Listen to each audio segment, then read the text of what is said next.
రమాలా collections grand opening సందర్భంగా ప్రతి ఒక్క బిల్లింగ్ కి ఒక ఆశ్చర్యకరమైన బహుమతి. ఏపీలోని కర్నూలు జిల్లాకు చెందినటువంటి కేవలం 23 సంవత్సరాల జాహ్నవి. ఆమె 2023లో అమెరికాకి వెళ్ళింది ఎంఎస్ కోసమని.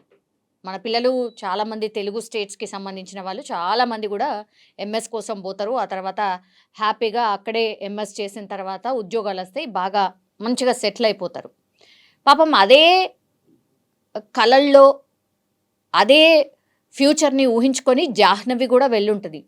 కానీ కొన్ని సంఘటనలు ఎట్లా ఉంటాయంటే అన్ఎక్స్పెక్టెడ్ ఇన్సిడెంట్స్ కొంతమంది ప్రాణాలు తీస్తాయి. సేమ్ జాహ్నవితోని కూడా అలాగే జరిగింది. ఎందుకంటే పెట్రోలింగ్ వెహికల్ ఏదైతే ఉంటుందో సియోటల్ దగ్గర పెట్రోలింగ్ వెహికల్, అది కూడా పోలీస్కి సంబంధించిన పెట్రోలింగ్ వెహికల్ బై మిస్టేక్ అన్లియా లేకపోతే ఇంకోటి జరిగిందా తెలియదు, కానీ జాహ్నవిని ఢీకొట్టింది.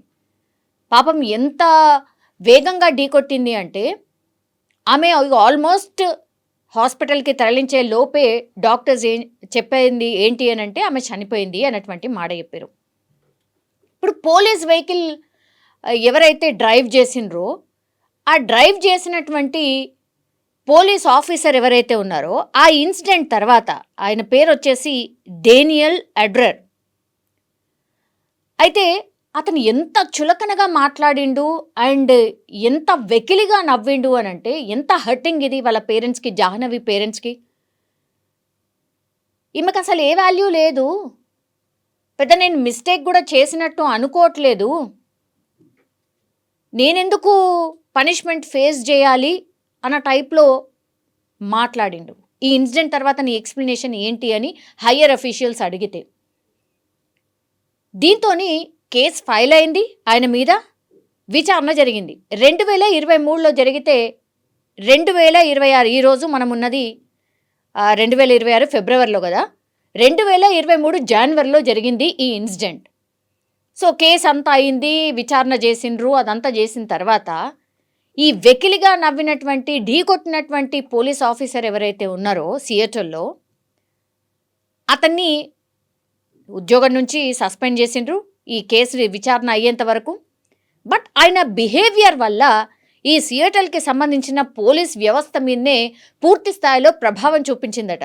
అడపాదడపా ఏమన్నా లీవ్లో లేకపోతే తొందరగా పోతాం సారనో ఇట్లాంటి ఏమన్నా అడిగినా సరే పూర్తిగా స్ట్రిక్ట్ చేసేసి పడేసిండ్రట. ఎవరు ఎటు కదిలేదు లేదు, మీ డ్యూటీ మీరు సక్రమంగా చేయాల్సిందే. అట్లాగే ఇట్లాంటి యాక్సిడెంట్లు చేయడమే కాకుండా వెకిలిగా నవ్వడం ఏంది, ఇది పోలీస్ వ్యవస్థ మీదనే ఒక మచ్చ కాదా అనేటువంటిది ఆ పోలీస్ అఫీషియల్సే ఇప్పుడు ఈ పోలీస్ ఆఫీసర్ ఎవరైతే యాక్సిడెంట్ చేసిండో ఆయన గురించే కాదు, పూర్తిగా డిపార్ట్మెంట్ మీదనే స్ట్రిక్ట్ ఆర్డర్స్ జారీ చేశారట.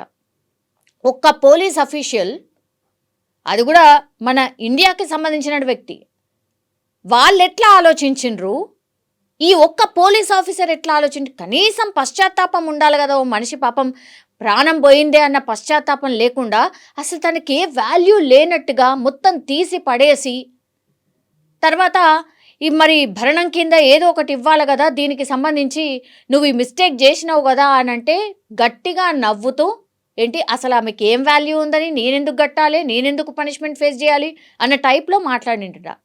ఇంకేముంటుంది, కోట్ల విచారణ జరిగింది. అంత జరిగిన తర్వాత బాబు 262 కోట్ల రూపాయలు ఇప్పుడు ఈ కందుల జాహ్నవి ఎవరైతే మన ఏపీకి సంబంధించిన కర్నూలు వాసి ఎవరైతే ఉన్నారో ఆమెకి భరణం రూపంలో 262 కోట్ల రూపాయలు ఇప్పుడు ఆ ఫ్యామిలీకి చెల్లించాల్సి ఉంటుంది. అంటే ఇక్కడ చూడండి, సరే పాపం పోరాని ప్రాణం పోయింది, ఎంఎస్ కోసం ఏదో పాపం కష్టపడి వాళ్ళ పేరెంట్స్ పంపించి ఉంటారు, పంపిస్తే చేసిందే మిస్టేక్.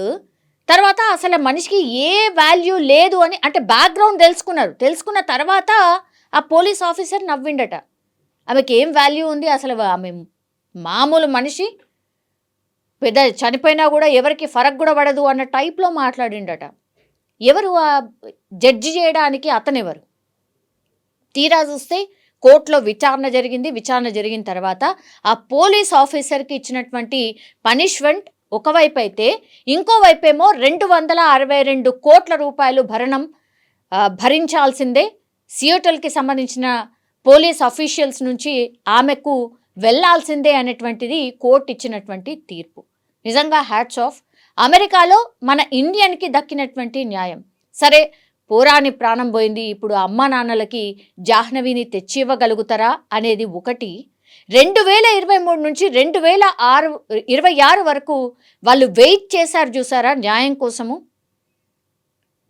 అంటే వాళ్ళకేదో పైసల రూపంలో వస్తుందని కాదు, అంత వెకిలిగా నవ్వినటువంటి ఆ పోలీస్ డిపార్ట్మెంట్లో పనిచేసే ఆఫీసర్ ఎవరైతే బిడ్డను చంపడమే కాకుండా నవ్వాడు చూసారా, అతనికి పనిష్మెంట్ అతనికి తెలిసేలాగా జరగాలి అనుకున్నారు.